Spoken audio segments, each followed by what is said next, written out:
And there are defeats. There are losses.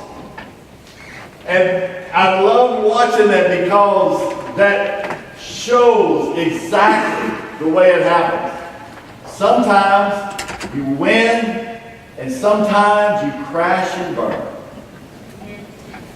Yesterday at the state track meet, we saw both. Congratulations to Kerry Watts. Kerry won the 4 gold medals, right? So she's only allowed 4 events, so every event she entered, she won first.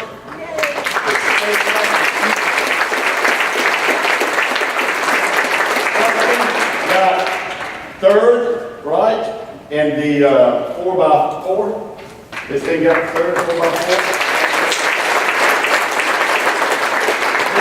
They are just thoughtful boys got 4th, thoughtful girls got 2nd. So congratulations to our thoughtful team. But everything wasn't victorious. There were people on our team, seniors, this is their last year. They've worked for this and prepared for this, who scratched 3 times and never got to compete in the event. Every time they got up to compete in their event, they did something wrong and never scored a point. Failure. Last year at the Olympics, the Olympic trials, I love watching Olympic trials. There was, in the Olympic trials, people have prepared their whole life for this.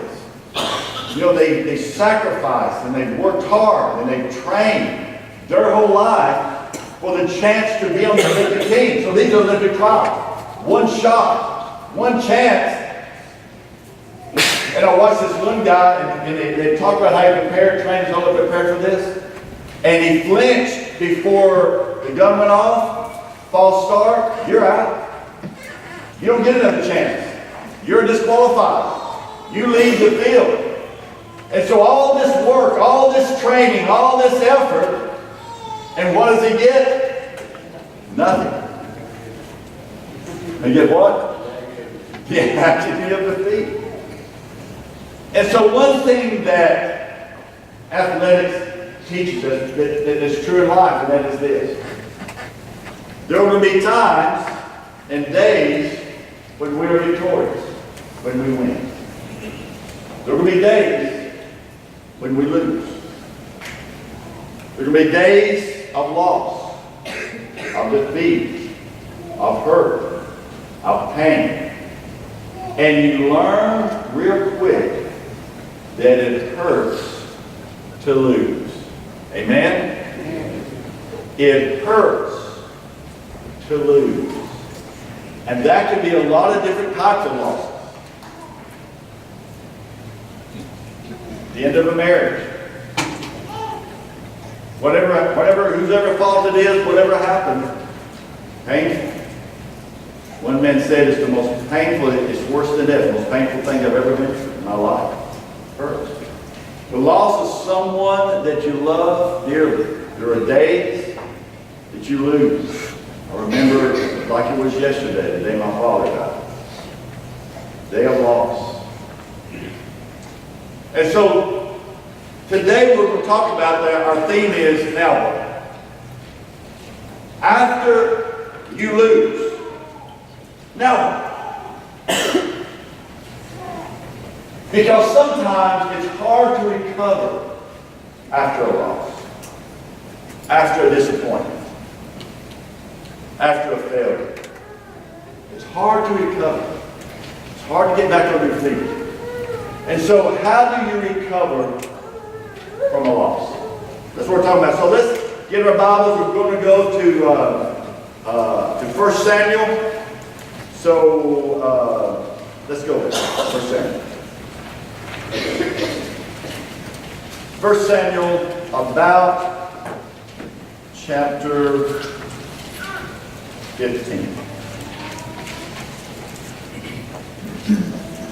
All right, let me set this up for you. What's happened? Saul was the first king of Israel. Who's the first king of Israel? Saul. You learned something today, didn't you? First king of Israel, Saul. Now, why does Israel have a king? I thought God was the king. Well, people looked around, everybody else had a king, they said, we want a king too. And so God said, all right, you want a king, I'll give you a king. But there's going to be consequences. They said, we don't care, we want a king. And so God told Samuel, who was the prophet, to anoint the next king of Israel, who was Saul, first king. Then you have the next one be there. First king of Israel, who was going to be Saul. The Bible describes him head and shoulders above anybody. Good-looking guy. And it also tells us that he was kind of shy, that when Samuel came to announce him to all Israel, here's your next king, they couldn't find him. I mean, this is his coronation. They were going to announce him as king to everybody, and they couldn't find him. And guess where he was? You know? He's hiding in the luggage. Sounds like a king to me, right? It's time to be announced that he's hiding in the luggage. And they said, go get him, bring him out. So they bring out Saul, and he becomes king. Great beginning, great expectations, great opportunities. But Saul proves to be defective in this minor area. He's disobedient to God. Just a minor point. He's disobedient. And so God tells him to destroy the Amalekites. He doesn't do it. Instead of destroying them, he keeps the best, doesn't destroy the king. And so Samuel goes to him and tells him, all right, let's look at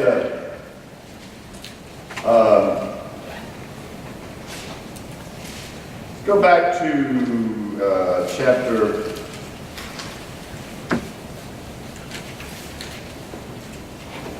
15.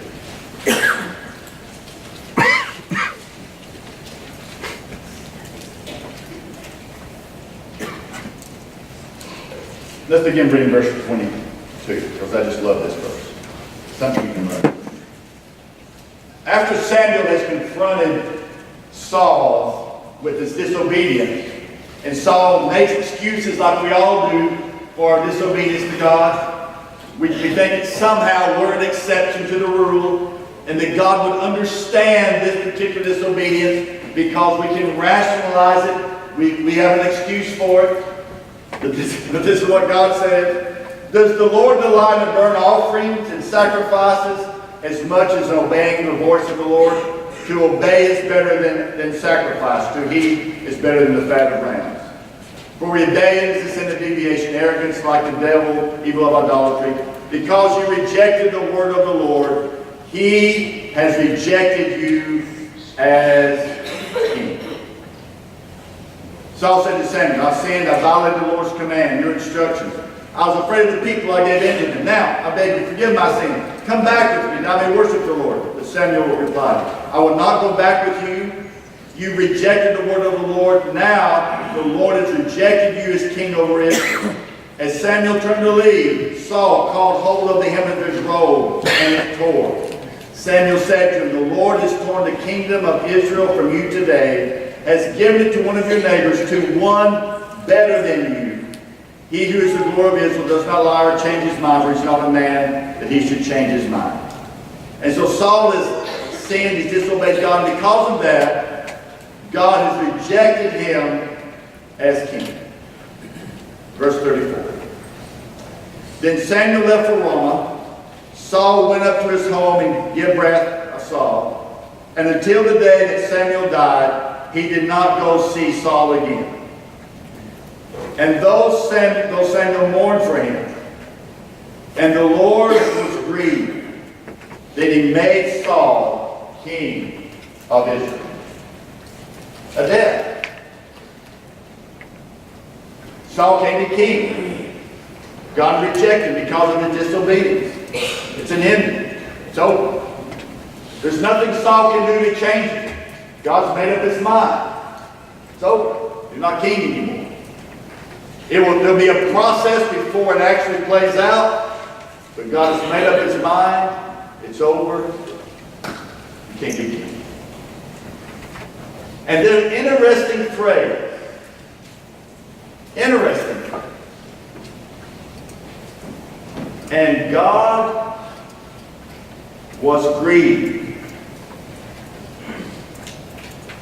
and mourned that he made Saul king over Israel. Now, what are we to make of that? Here's what we're going to make of that. A couple of things. One is this. One of the things about God that we need to understand is this. God's a person, like we are a person. We're made in his image. He is not that different in his makeup as we are. We think of God, and he is. He is God. He's King, Lord of all the creation. But in his makeup, he's a lot like us. He has personality like we do. He has emotion like we do. He has feelings like we do.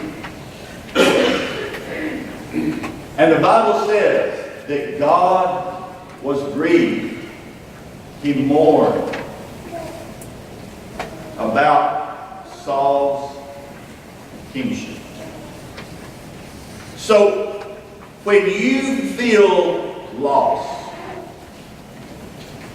when you lose something, when you feel that agony of defeat, understand this, that God knows how you're feeling because he has mourned and grieved as you mourn and grieve.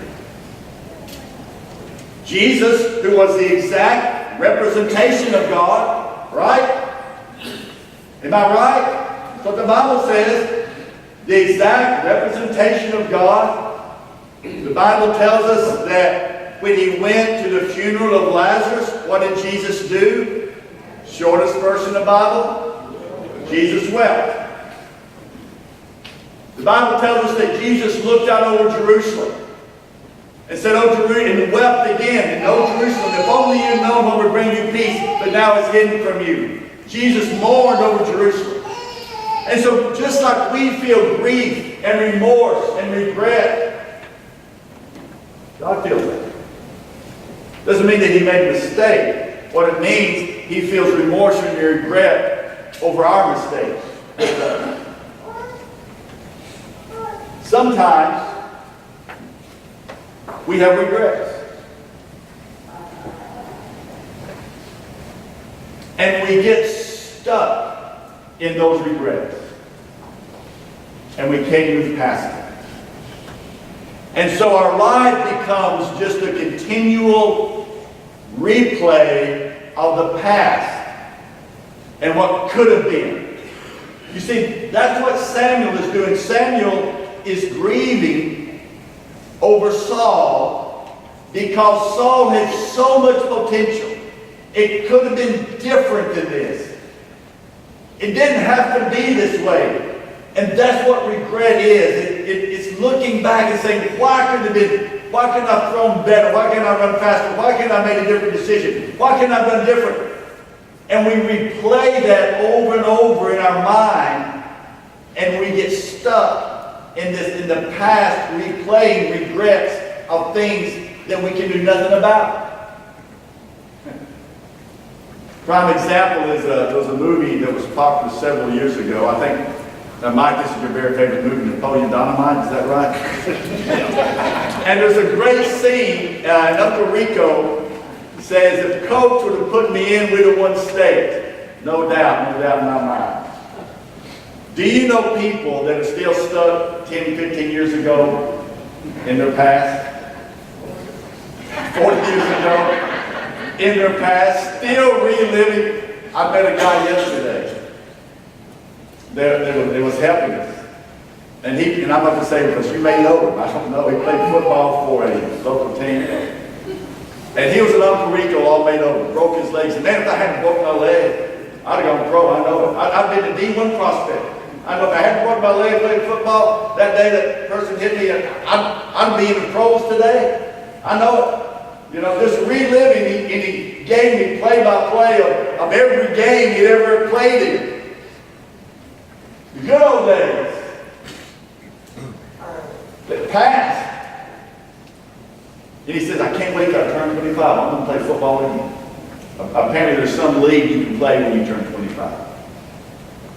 Can't get over the past. Reliving it over and over and over again. stuck in that past. God and Samuel grieved for Saul. Saul could have been the king of Israel. He was going to be king, but now it's over. And Samuel mourned for him. Verse 1, chapter 16. The Lord said to Samuel, how long will you mourn for Saul, since I've rejected him as king over Israel? Fill your horn with oil, be on your way. For I'm sending you to Jesse of Bethlehem. I've chosen one of his sons to be king. How long will you grieve for Saul? Grief is a process that takes time. Grief is a process that we go through stages to get through that. Moment after moment. But God is saying to Samuel,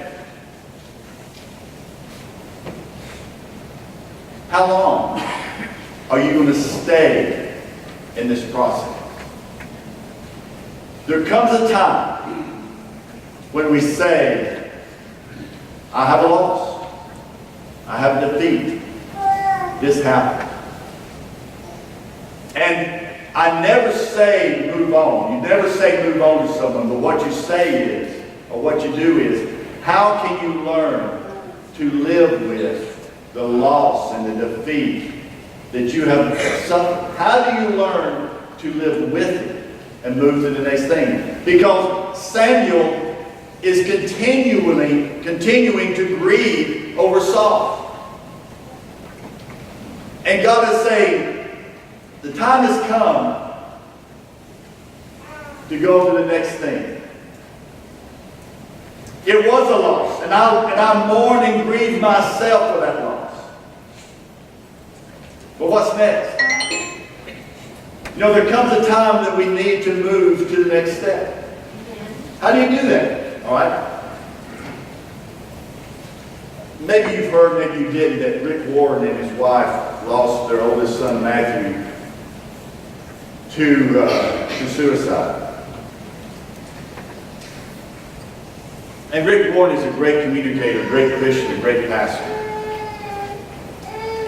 Pastor of Saddleback Church, one of the largest churches in America. So him and his wife both have been very public about how they have dealt with this tragedy in their life. The worst tragedy that any parent could imagine, the death of a child. This is what he says about it. He says, I've often been asked, how have you made it? How have you kept going in your pain? And the answer that I give is Easter. Now that's unusual. You see, the death and burial and resurrection of Jesus happened over 3 days. Friday was the day of suffering, pain, and agony. Saturday was the day of doubt and confusion and misery. But Easter, that Sunday, was the day of hope, joy, and victory. And here's the facts of life. You will face these 3 days over and over again in your lifetime. Is that true? In our lives, there are going to be days of loss. There's going to be days of victory. There's going to be days of victory. There's going to be the days of agony. There'll be days of happiness. Just like Ecclesiastes says, there's a season to mourn and a season to laugh. Our life is season. And you'll have that season in your life. You'll face these 3 days over and over again in your lifetime. And when you do, you'll find yourself asking, as I did, three fundamental questions. Number one, what do I do in my days of pain? Number two, how do I get through my days of doubt and confusion? And number three, How do I get to days of joy and victory? And the answer is Easter. And so as we go through this process, God is saying to Samuel, you know, it's over. You've grieved. You've heard. I've grieved. I've heard. But we cannot stay in that grief and hurt. Now what? How do we learn to live with it? How do we accept that loss? The agony and defeat. And live with it and go to the next thing in our life. Because if we don't do that, what happens? We're stuck there. And that's the danger. Then no matter how terrible the accident, the tragedy, whatever it is in your life, the loss that you experience, there's a temptation to stay there. Because in our hurt and our pain, that's what we want to do. We want to stay there. But God comes to us and says, you know, I've experienced grief too. I share your agony. I've hurt with you. But we're not going to stay here. There's something else next. So we carry that with us to the next step. And God says, I've already planned for the future. That's the next step. I've already chosen the next king of Israel. I've already chosen. Now get up, fill your home with oil, go anoint David. The best way to live with grief and pain is to take that and do something with it. To take that and do something with that grief, that agony, that pain. To live with it and do something with it. Use that energy in a positive way. Someone in our church that is a good friend of mine that experienced the worst tragedy a parent can imagine. But I watched him because I thought to myself, how do you get past that? How do you live with that? But I watched him through the years turn that tragedy into something positive and redeeming that you can live with, that can celebrate the life and not be defeated by it, but use it as a platform to live and go forward and have victory even in that tragedy. And I think that's what Christ teaches us in the crucifixion and resurrection of Christ in Easter. Because on Friday, it was the most tragic day of their lives. Jesus was dead. Not just dead, but crucified. It was over as far as they knew. There was no hope. There was no tomorrow.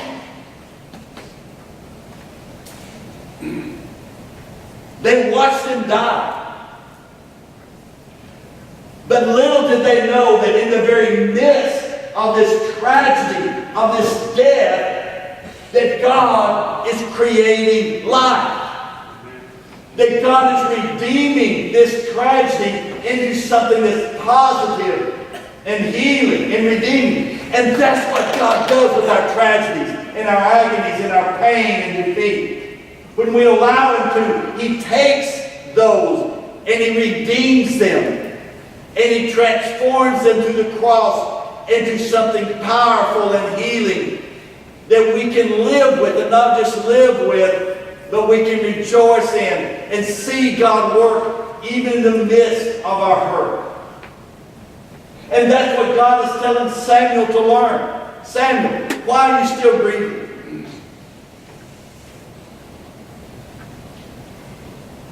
You know, Samuel was grieving over a man who had disappointed him and disappointed God. Right? Let me tell you something in case you hadn't learned it yet. People are going to disappoint you.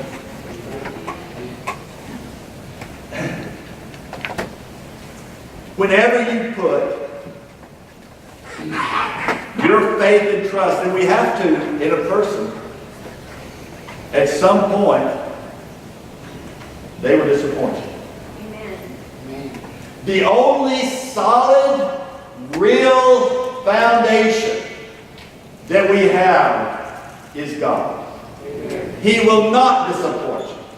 He is that rock, that foundation that you can build your life on, that can stand the storms of life and loss and tragedy and defeat. He won't disappoint us.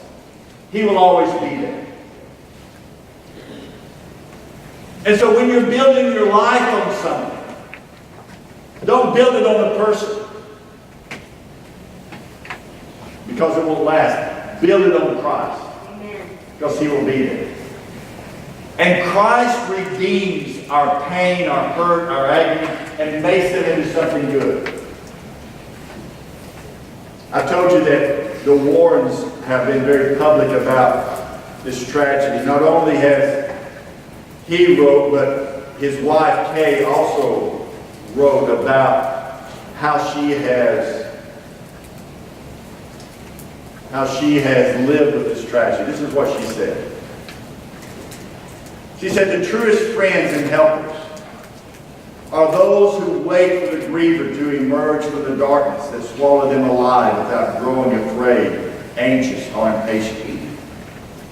They don't pressure their friend to be the old familiar person they're used to. They're willing to accept that things are different, embrace the now scarred one they love, and are confident that their compassionate, non-demanding presence is the surest expression of God's mercy to the suffering friend. Just to be there. As God says to us, though you walk to the valley of the shadow of death, what? I'll be with you. I'll be with you. It will be painful. It will hurt. But I'll be with you. I will walk through that with you.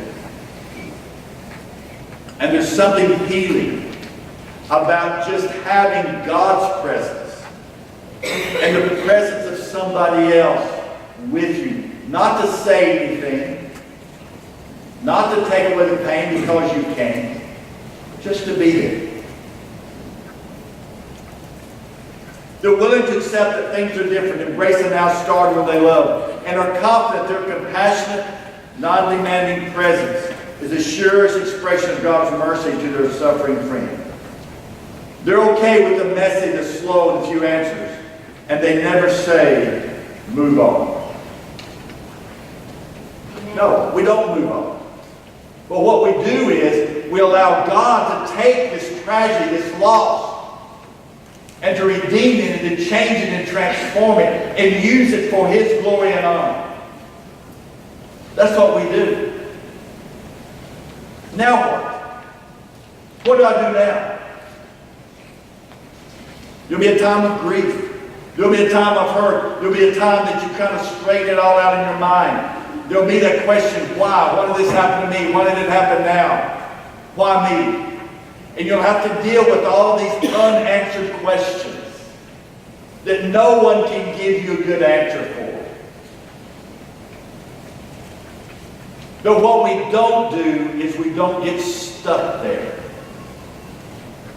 reliving the past, regretting the past, going over and over in our minds something that has passed, regrieving something that has happened that caused us pain. We give it to God and say, God, I don't even know what to do with it, except that I can't handle it anymore. This is painful. And God takes that grief and that pain and that hurt, and just like He did with His Son, He redeems it. He changes it. He transforms it into something positive and good. Jesus had the best illustration of this. As he was preparing his disciples for his own death, he told them, unless a grain of wheat falls to the ground and dies, it remains a single grain. But if it dies, it produces a crop of 100 or 1,000-fold. And God says the same thing to us about our lives. He says, it's like a grain of wheat. You've experienced something. You've lost something. Now, let me take that and bring fruit out of that loss. Let me take that and bring healing out of that loss. Let me take that and bring something good out of that loss. And so God takes it, just like Bill Gates said, so I'll wrap my life in all these rags and I'll lay them at the cross. And what's the end to that phrase? You remember that old song? And he made what? Something new out of my life. And he made something beautiful out of my life. And that's what God does. He takes our failures, our tragedies, our defeats, our losses, and he transforms them into something beautiful. But it's up to us to get up and say, God, our future is in your hands. I don't know what's next. I don't know how I can put one foot in front of the other. I don't know how I can take another breath. But God, my future is in your hands. You're already there. You're provided for that. You've gone to the next thing. Life isn't lived in the past. It's lived forward, not backwards. And as we move forward with his care and his healing and his redemption, we can take these tragedies and these losses and transform them into something positive and good. Now what is God? God, now what am I going to do with this? God says, I've got plans for it. This didn't take me by surprise. I've already got a way forward. I've already got the next thing figured out. I already know who the next king of Israel is. And you're going to anoint him. And you're going to move forward. Living with the past. Living with this agony and defeat. But taking it with you and living into the future. And that's what God says.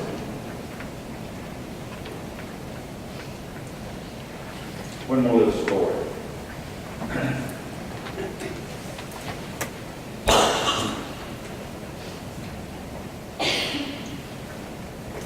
I'm just going to read this in this lady's words that she says.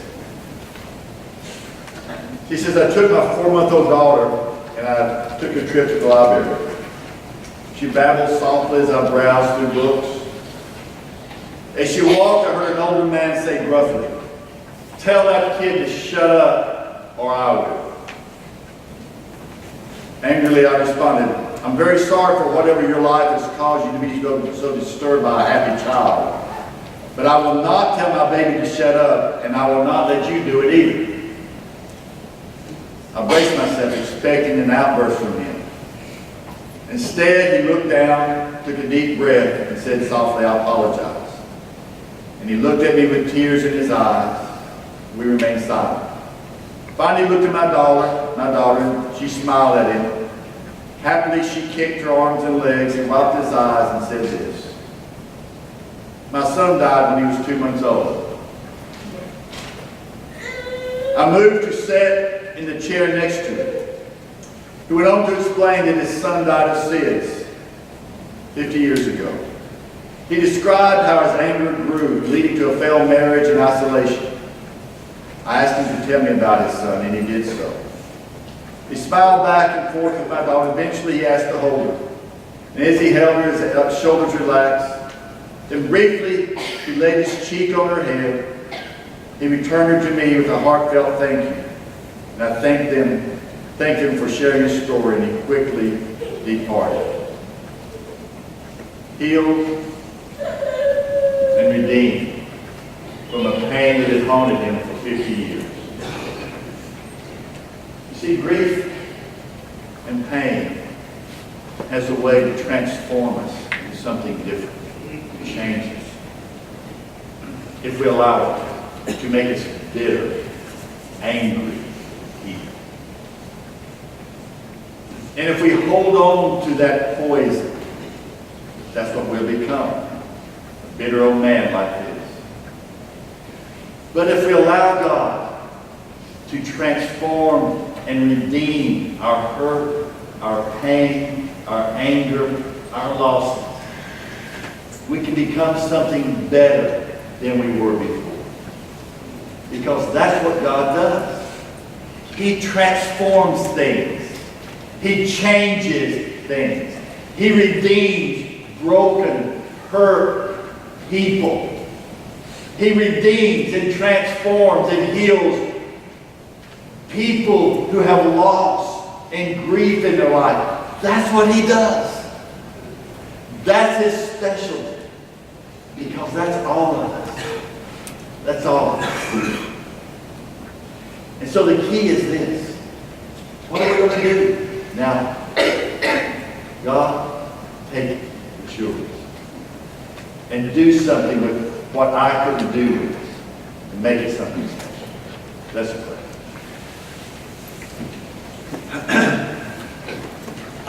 This morning, all across this congregation, there are people here with losses in their life. Regrets, pain, hurt. And you might have carried these for a long time, not knowing what to do with it. The question, what do I do with it? Now, let me tell you. God said, give it to me. Let me have it. Let me take that poison, that toxic in you, that bitterness, that hurt, that anger. Let me change it. Let me redeem it. Let me filter through the cross. And it will come out on the other side. Something different than what went in. Jesus says, come to me all you who are weary and heavy laden, and I will give you rest. Take my yoke upon you and learn from me, for I am gentle and humble of heart, and you will find rest for your souls. See, that's what God does. He gives us rest, gives us peace, gives us healing.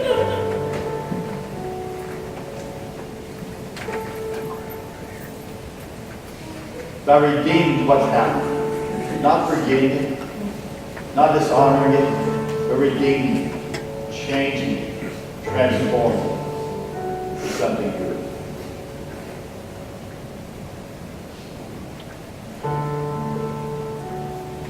He's the only one that can do it, guys. He's the only one.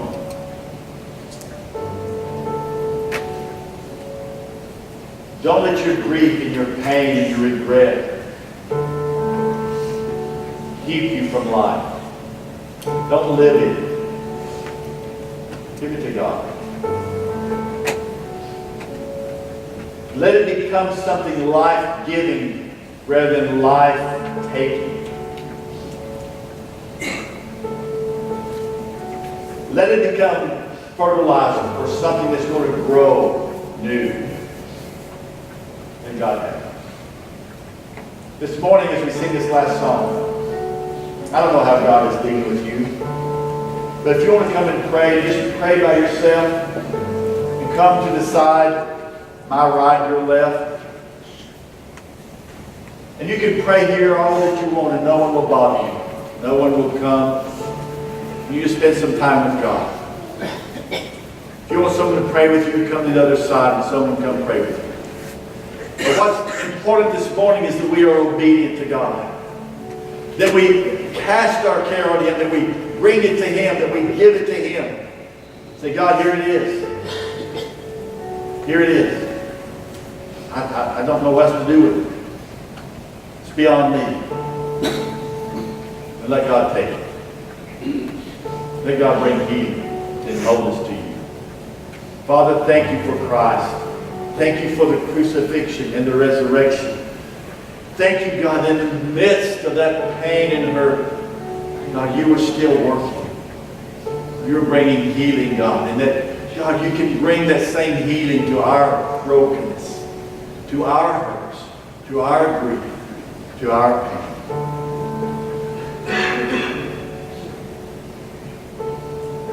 Help us, God, to be able to turn loose of that today. Give it to you. So let it go. But you can take it. In Jesus' name, amen. Let's stand and sing this last song.